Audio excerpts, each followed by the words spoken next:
Yes.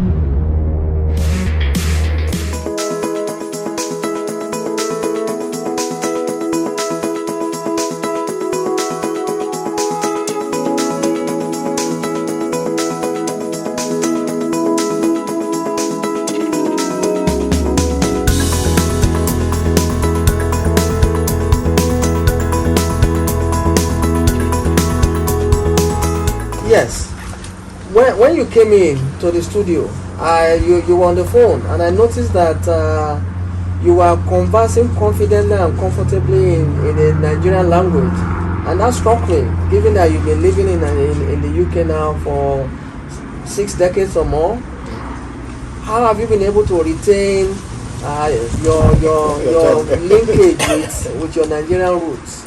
Well, I don't want to boast, but I had 2 good parents who are Nigerians, and to be exact, who are from the Delta State, Yoruba land. My mom is Isoko, my dad is Urobo. Now, my middle name is Onoweniwapo, which is a typical Yoruba name for the first child. Okay. And I always promised myself that no matter what happened, my first language, which is Yoruba, will not neglect me. Wow. So I made a conscious decision to study and also take notes of what my parents were doing in those days. And they often spoke to me in Yoruba. Okay. And I followed. And I did not neglect that, because my first language is Yoruba.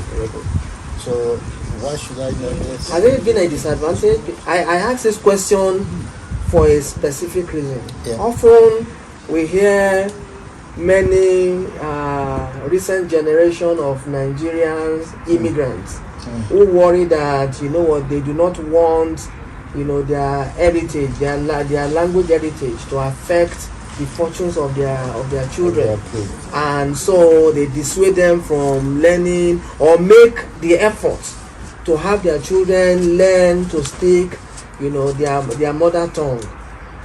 From your own standpoint and from your own experience, is that a valid position to take? Did it affect you in any way, your ability to retain your Yoruba language usage and knowledge? No, it didn't, because I was already speaking Yoruba when I left Nigeria. Okay. So I didn't have to learn it. All I had to do was to keep it going. Okay. Yeah, but the disadvantage for those who are born here, they are born into the English language. Yeah. And wherever they go, English is being spoken. Unless you have parents who are queued up on the language, if they don't teach their children the language, it will die. Yeah, it will die. And at the moment, my culture, the Nigerian society, the Yoruba society, they have a school whereby they are now teaching their children the language, so that the continuity will keep on going. Here in London. Here in London, yes. Fantastic. Oh, that's fantastic. Yeah. Still on your, let's congratulate you, because I read somewhere that the English FA actually recognized your exploit as the first black African to play for England, right? When was that precisely? If you can remember. I think yes. I think the first recognition was when BBC Television came to my football school, which I run in North London. Yes. Okay. Because I run a football school in North London called Atlantic Sports Development All Stars. And the BBC came and did a 2-minute recording of my achievement. And the BBC plus the FA were the two organisations that actually broadcasted and said, look, Benjamin Odeje here at Wembley became the first black footballer to represent England at any level. But nowadays, they've changed that and used of African heritage. So I don't know the difference between the first black footballer to play for England and of African heritage. So maybe someone will tell me the difference between that. that is practical English, right? So now you are with your football school, with the new kids you are taking right now.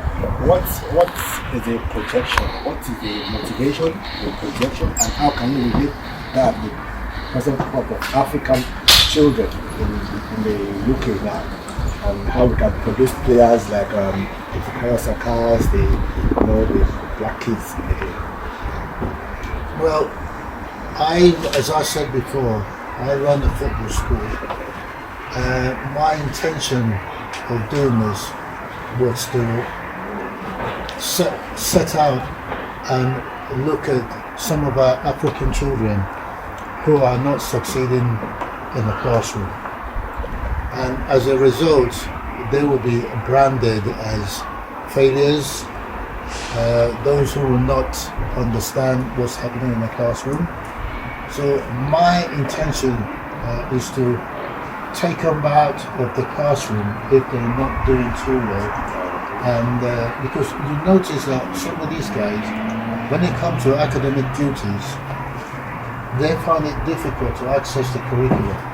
But put them on a sports field, they are very, very good at that. So my yardstick of making them work hard is to say, look, if you stay in the classroom and do the work, I would take you into my football school and make sure you enjoy what you do. So it's like giving them a carrot.